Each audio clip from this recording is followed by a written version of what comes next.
everyone, I hope you're having a lovely day.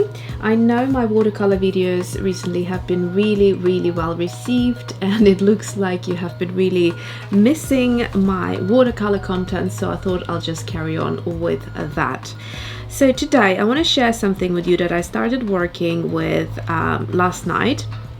I just had this idea of kind of developing a few more techniques with glazing and also neutrals.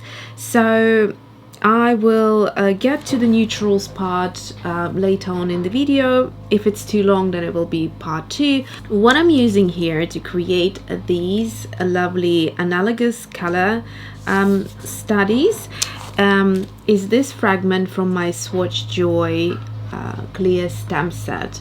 These are available on Etsy. Alyona creates, and originally I designed this one to be a swatch, and I have a video which I'll try to link where I am using that. So it's supposed to be a kind of free drawn oval that we can use instead of regular kind of rectangular swatches, and I thought that would be fun. But what I started using it for last night are these, and the way I do it is basically by overlapping the same stamp. I will be stamping this kind of image over here, and you'll see me using it, but for now I just wanted to explain what's going on here. So I decided to do a little analogous color study. Analogous colors basically means that when you look on a color wheel, they are the colors that are sitting next to each other. So it could be anywhere, for instance here, so it could go that way, it could go this way, it could go that way. So anything that is sitting next to the colors on one and the other side. And it says here somewhere at the back, analogous, using colors that are adjacent to each other on the color wheel. So it could, like I said, it could go that way or that way. So you pick one color and then kind of give yourself some area. So if I'm picking blue, I'll give myself a few colors this side. So in terms of how many colors to use, I personally would go as far as half of the wheel, which would be 6. But it says here that you can use at least 2, but no more than 5 consecutive colors on the wheel. So basically they want you to use 5 maximum or 2. So personally I'd go from 3 up to 6. Anywhere more than 6, it's starting to clash. So if I go this way or that way, it's just clashing. So for me personally, I would go with 6. And then it says here, for example, yellow green, green, blue, and blue violet. So you kind of can, you know, separate these colors into color groups. So that's exactly what I've done. I picked my yellow, red, and pink. So basically going this direction. So pinks would be where the red is, so somewhere here. So I'm going from yellow, orange down to like orangey color, orangey red, and then pink. So pink would be somewhere still within the red. So if we look at our palette right here, I'm starting here and going all the way into the pinks. You can choose any other color group to do that with, but that's what I've done here. So I've gone with the Quinacridone Gold Hue, Geranium Red, and Brilliant Purple. All of these are Schmincke. I just picked Schmincke palette to do the study with, but you can do it obviously with any other watercolors that you prefer using. And then next to it, I'm doing the glazing exercise. So in the middle here, I just let the colors flow into one another and see what happens, but it looks like there was a lot of water, so we're getting quite a weak mix compared to the colors on each of the petals. Let's call them petals. So it does look like a flower, so you can kind of build like a little rosette.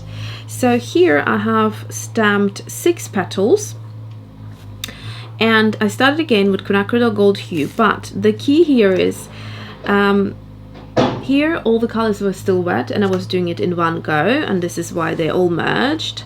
Here, however, for the glazing, it's important to proceed to the next petal after the previous has dried completely. So in this case, Quinacridone Gold Hue had time to completely dry. Then I went over and glazed, that's the key term, glazed, with transparent orange. And you can see it is super transparent because you can see through quite well.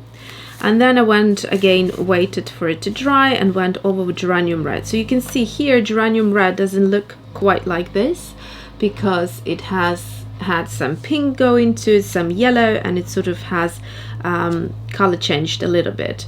So even though it hasn't happened in the middle, it has changed the color on the side. So you can play whichever way you want to experiment. This is a really fun exercise. So I will proceed doing the same with the remaining 3 petals.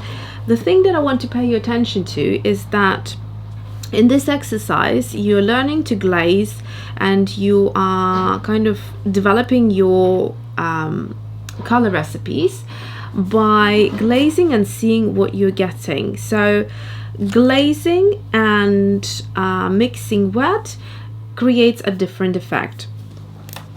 So to see the transparency, when you stamp these petals, they are overlaying, and you'll see that in the middle you'll have like a circle, so something like that, and then you also have these corners right here. So when you are overlaying this petal with this petal, you get this corner. When you're overlaying this petal and this petal, you get this corner, etc. So you get all these corners, and this is where you see the transparency of the color. So if you can still see the previous color or previous line, then you know your color is nice and transparent. So I can see the orange shine through the geranium red. I know it is still transparent. Same thing here. I can compare the color on the paper and how it looks when it's layered over. Same thing, it's transparent. And then in the end we'll end up with something completely different in the middle, because all of these 6 colors will layer on top of each other and will have a completely different look. So you'll have the actual color, you'll have the 2 colors next to each other layering, and then you'll have a kind of like a mass tone of all of these colors together. So I will pick the next color to do it with you, and then I'll wait for it to dry, and then we'll do the other remaining 2 petals as well. Okay, so geranium red, if we just look onto my palette, was this color. Next color I want to try is Quinacridone Red Light. It's quite funny. I'm drinking cranberry juice and I made sure to put that glass kind of away from my drinking glass, because the colors that I'm doing, it sort of probably will end up to that looking very similar to that cranberry juice. So that's why I will use this palette for mixing for the neutrals, and I'll show you what I mean in a minute. Okay, so Quinacridone Red Light. Like I said, you can use any colors for this matter. You could also you don't have to do the analogous color study. You could do monochromatic, you could do complementary, any one of those. So as I'm going, I will just layer this quickly. Now remember, because this is watercolor, it's water soluble, so it lifts quite quickly. So make sure you work quickly and you don't go with your brush over too much. If you start pulling this color into here, it will start changing. So do it quickly, and preferably if you have a hairdryer, set it with a hairdryer. That will also shorten the drying time for you as well. So I'll do that now and then I'll come back.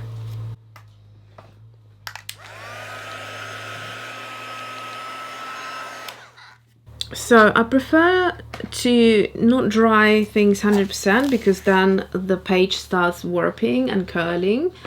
So I just kind of do most part of it and then I stop. So you can see it's a little bit dry, so I'll just let this dry naturally, and then I will come back to do those two with you as well. So for my remaining two colors, I will probably go with Permanent Carmine and Magenta. Yeah, let's do that. So Permanent Carmine and Magenta.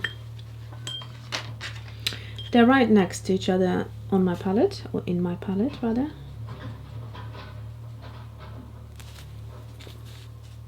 So I always start with the tip of the petal, and that's purely because, as I mentioned before, watercolor is water soluble, and once you introduce water to it, you can keep on working on top of it and it will lift. So when you do the glazing, try to do it nice and quick in one brush stroke, and you can still see, even though I have stamped in a nude colored ink, I can still see it quite well, the line. So I'm just going to go over it like so. There we go, and leave it at that. Nice and easy. Let's wait for it to dry. So things are still drying a little bit, and I thought I will use the time to show you what we're going to do next, and then I'll come back to that. So from this stamp set, we're going to use now the other fragment, which is this. It's meant to be like sketchy full pan. It's not exactly inspired by the real sizing. So here is a full pan that's more kind of realistic sized, or realistically sized, and that's the Color Theory stamp set. So as you can see here, I have a lot more kind of sketchier elements. So let's use this piece here, and what I'm going to do is show you how to use it in a slightly different way. So I'm going to go with this one. These acrylic blocks are still available on Alyona Creates Etsy shop as well. So if you're interested.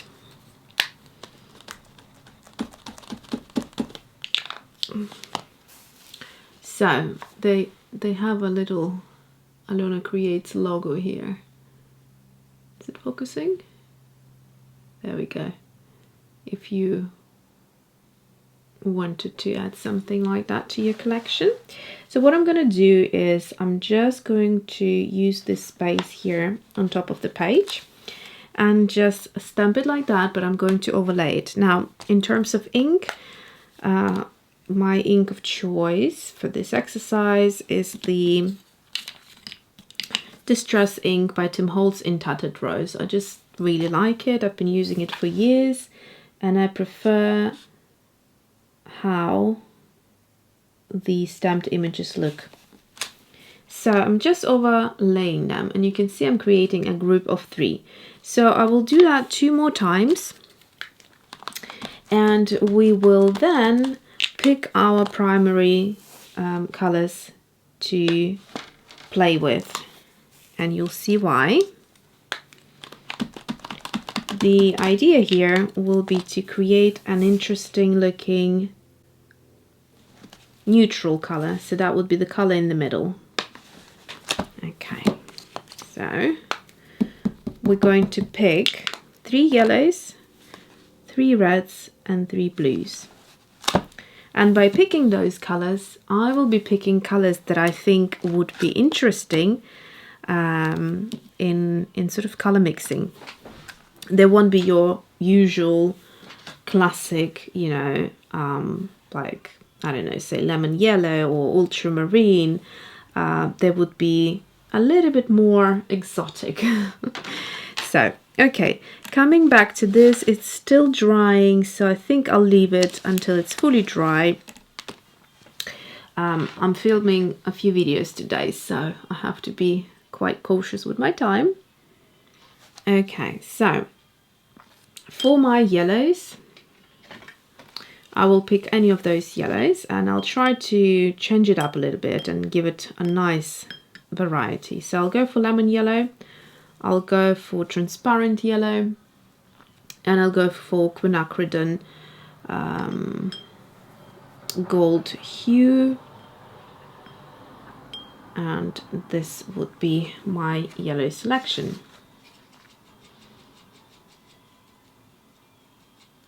Okay, so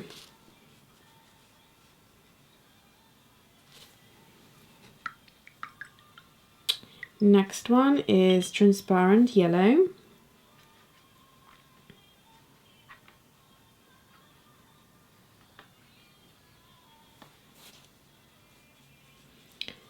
I will obviously try not to touch the sides because I don't want the colors to flow into one another. And quinacridone gold hue as my next color, next yellow. So you can see we have a lovely variety of yellows here, going from the coolest to the warmest. Now let's pick our reds. Looking at the reds, I'm going to go with pinks because I want to mix them with my blues, and the blues I will pick will be leaning towards greens. So these are the blues I'm picking, not these.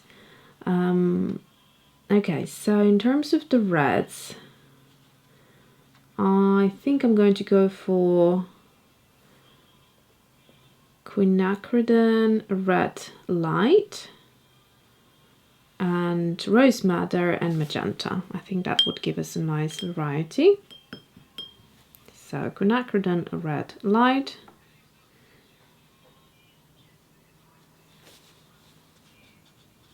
so it's quite a warm pink.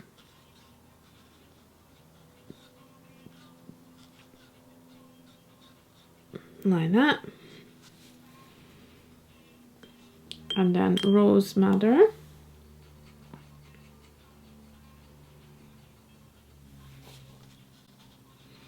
Rose Madder is sort of in the middle of warm and pink in this case. And then I will go with Magenta.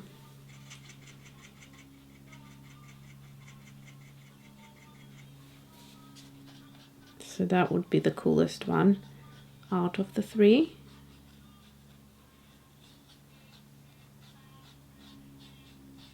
So there we go. And now on to the blues. And the blues I want to use are going to be these three. So they're the warmest blues that I have. So we've got Helio Turquoise,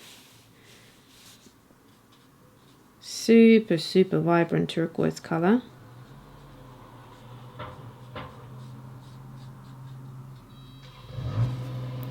And then Cobalt Turquoise,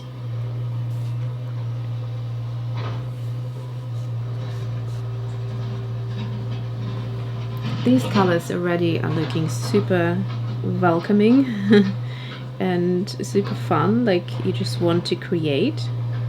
Oh no, I touched it too. Okay, let's see what happens.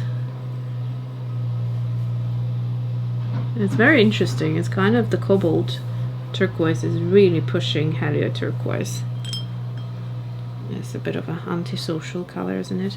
Right, I'll try to attempt to stop them before they go any further. So to do that, I'm just going to fold up a tissue and then just go right in the middle like that to create a gap. And then I can go and sort of correct the turquoise here by just pulling it down slightly. And same thing. This one is very staining, so be aware of that. Make sure you really clean your brush in between usages before you go into the next color. Okay, so I think that will do. And finally we've got, well, this is actually Prussian Green, but it's a blue toned green, if that makes sense. I'm gonna go with that still.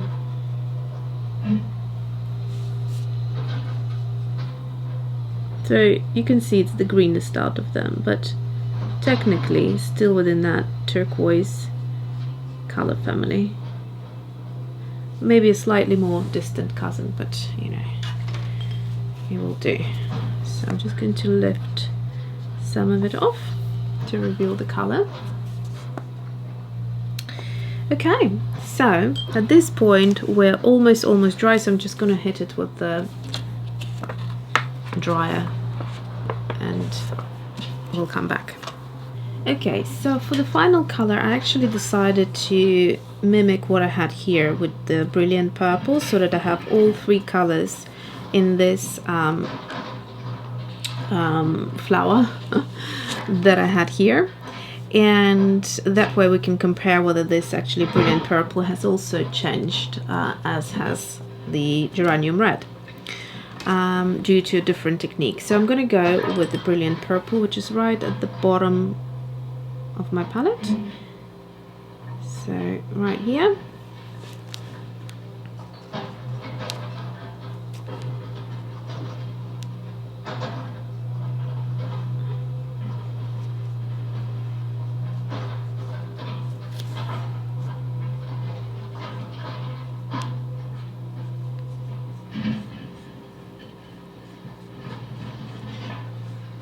You can see how lovely and transparent everything is, and this middle color in fact just glows. It's just so gorgeous. You can obviously still see the yellow coming through here in that corner that I showed you earlier. Just going to build up. Okay, so that's it. I'm going to wait fully for all of them to dry and come back, and we're going to play on this page a little bit with the neutrals.